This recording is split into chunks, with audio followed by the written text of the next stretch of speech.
smoke.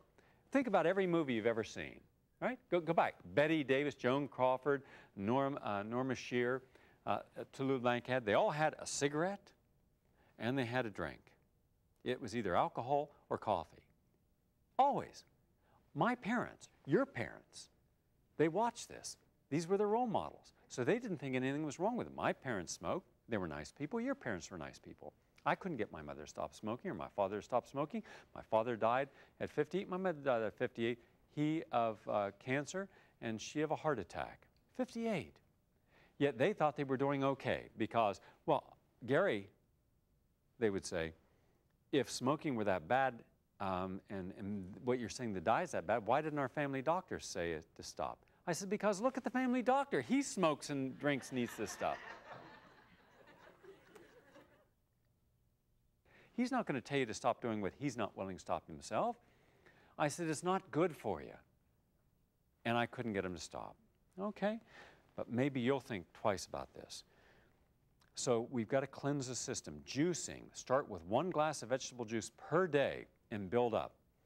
And it can be celery and cucumber, your favorite green, and even aloe vera, and with vitamin C in it. And that's terrific as a detoxifying. And watermelon juice cleanses that system out. Great for you also. Lemon and lime, terrific, also helps prevent cancer. So take some watermelon.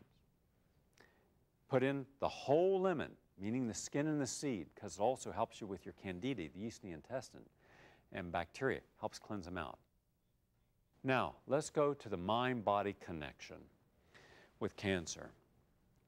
Norman Cousins wrote an interesting book, and in that book he had a disease that was not reversible medically.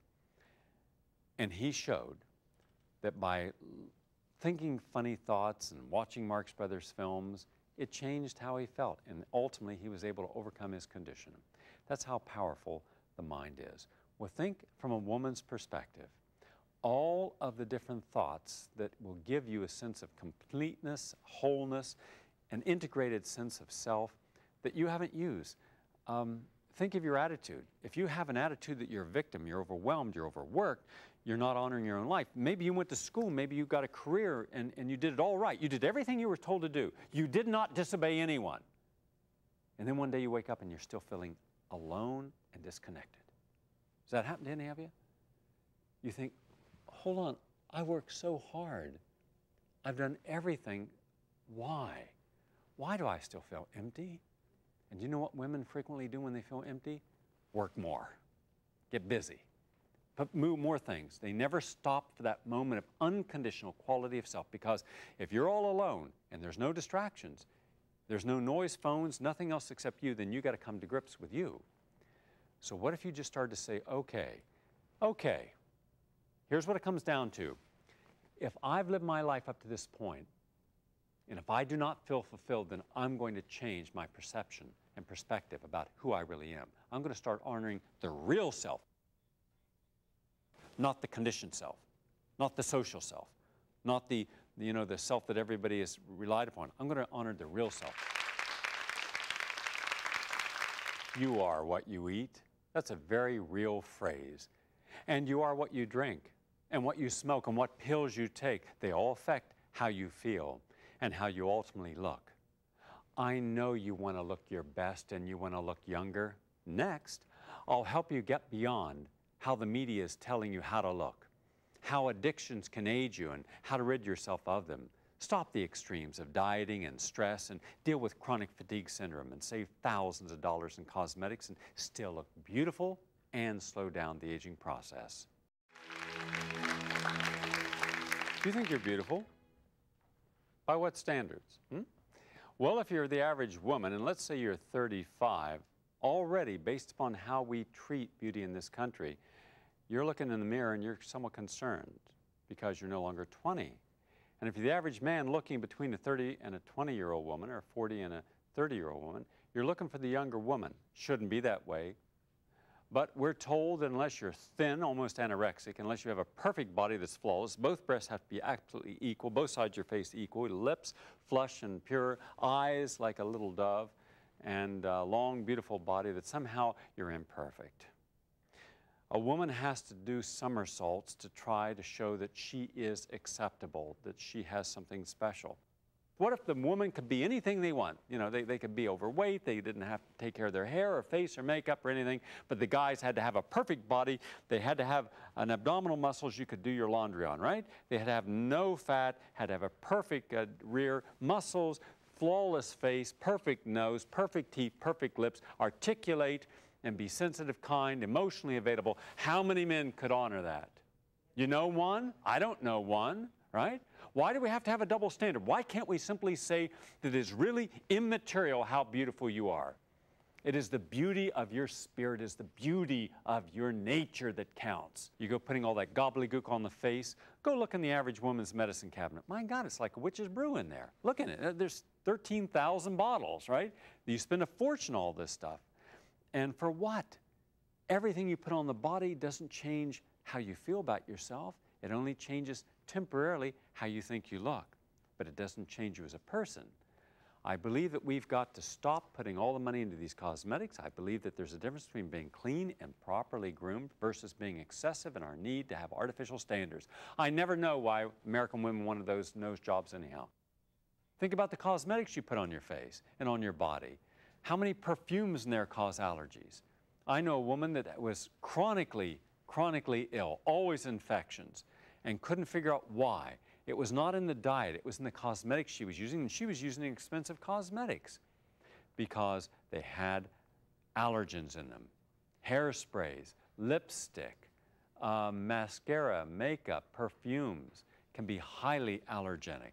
So you should test yourself to see if you are having any allergies. And if you have bloating or indigestion after a meal, that's an allergic reaction. If you're having gas, frequently allergic reaction. If you eat and then you have if you have swollen joints or tenderness of the breast, that's an allergic reaction.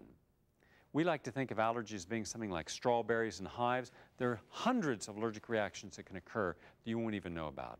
Allergies can be dealt with by cleansing, getting rid of the foods that we commonly eat that are unhealthy, and giving ourselves lots of pure water and lots of fresh juices. That's how you clean up from allergies.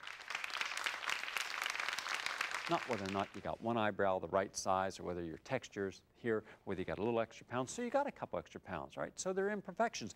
Life is imperfect. Nothing is perfect. And we shouldn't strive for an artificial perfection. It is foolish, it's expensive, it's demeaning, and it separates men from appreciating what women really are as human beings. Make proper choices. Make choices that honor your body, mind, and spirit. Cleanse and detoxify. Get off the caffeine. Drink lots of water. Have nutrient-rich diet. And then one day you wake up, and after you've done this and you're eating natural foods, you're breaking food addictions, you're getting rid of the sugar and the caffeine and the wheat and the dairy, and you can use hypnosis if you need to because it creates a shift in how we think about ourselves. It's a positive tool. And then you're not going to do anything that's addictive. By the way, I've worked with a lot of people who felt that they were absolutely forever addicted to something. And when they started doing this self-love program, no more addiction. Yesterday I was counseling a mother who has had an eating disorder for years. She has bulimia. Her daughter has anorexia.